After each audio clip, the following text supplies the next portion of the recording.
It's called Billy and the Beast.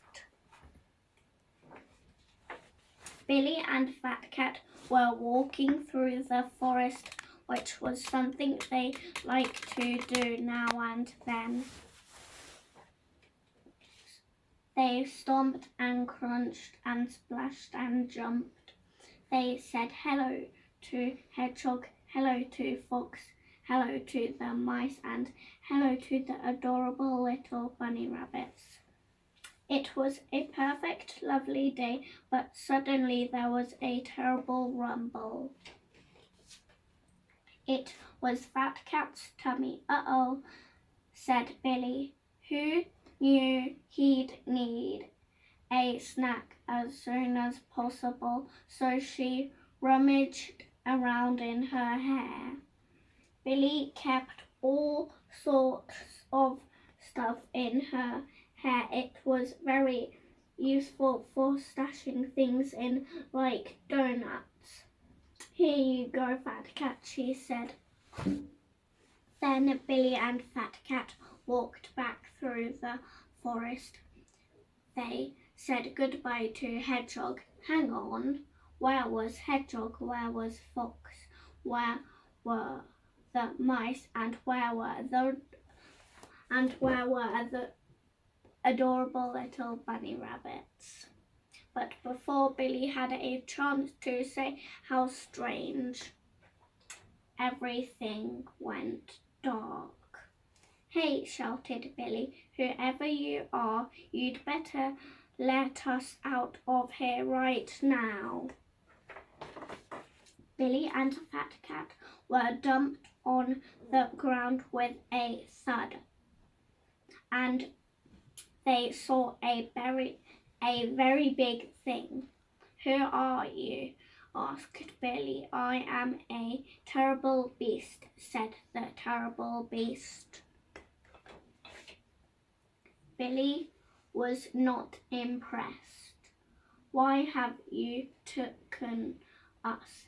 She asked. Because I am making a big pot of terrible soup, and said the terrible beast. And I need all sorts of ingredients.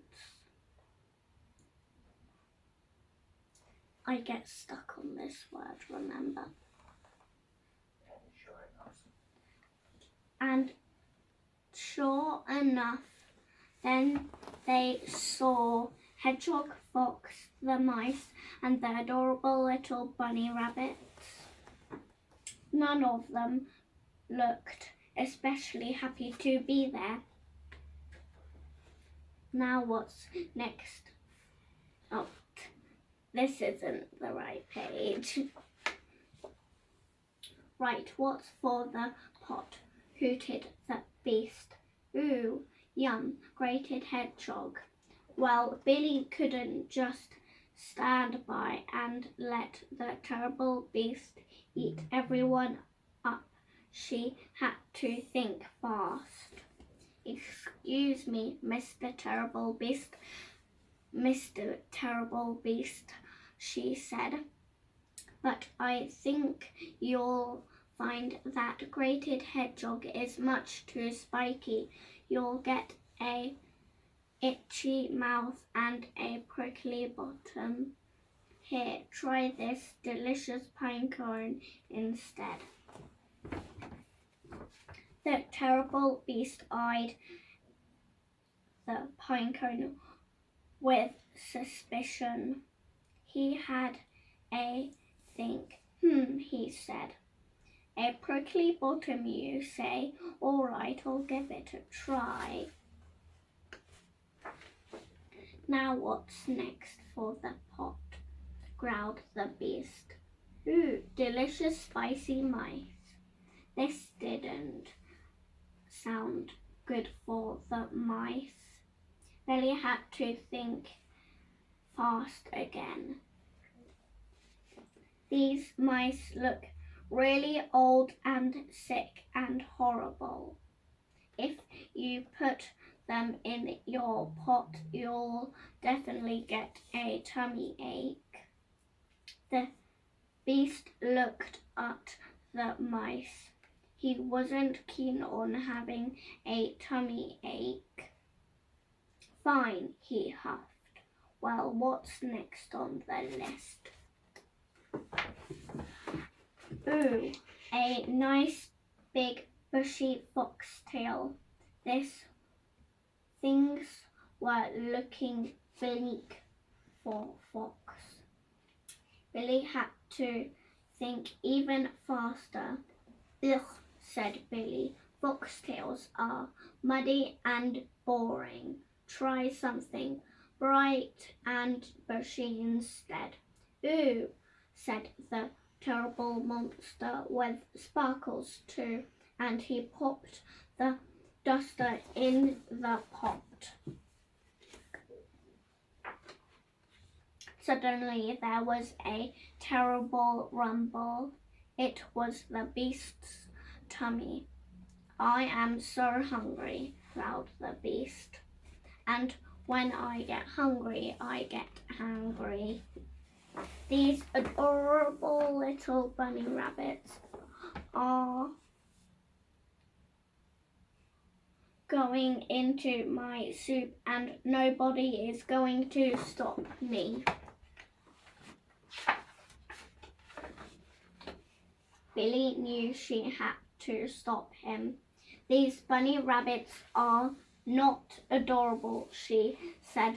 They are actually quite terrifying. I mean, just look. The Beast had to agree. The bunny rabbits did look terrifying. Fine, but there's still one more ingredient on my list, said the Beast, and it's the most important one of all. A perfect, ripe, plump, and delicious fat cat. Billy gasped. This was the final straw. Hey, she shouted. The recipe doesn't say that. It says you need 2 big, smelly beast feet. Well, said the Beast, where am I meant to get those from? And Billy pointed down to the Beast's horrible, smelly toes.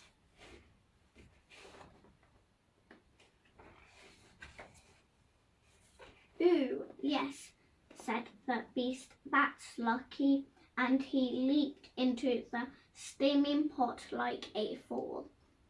And then the adorable little bunny rabbits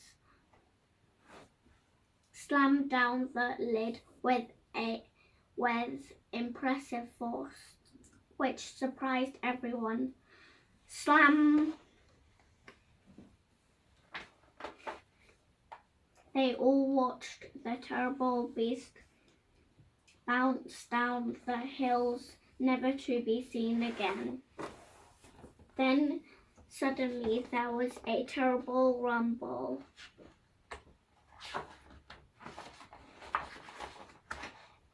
But it was only Fat Cat's tummy again. There aren't any more snacks in my hair, Fat Cat, Billy said. Let's all go home and get some chips. So they stomped and crunched and splashed and jumped all the way home. I hope you enjoyed the story. Bye bye.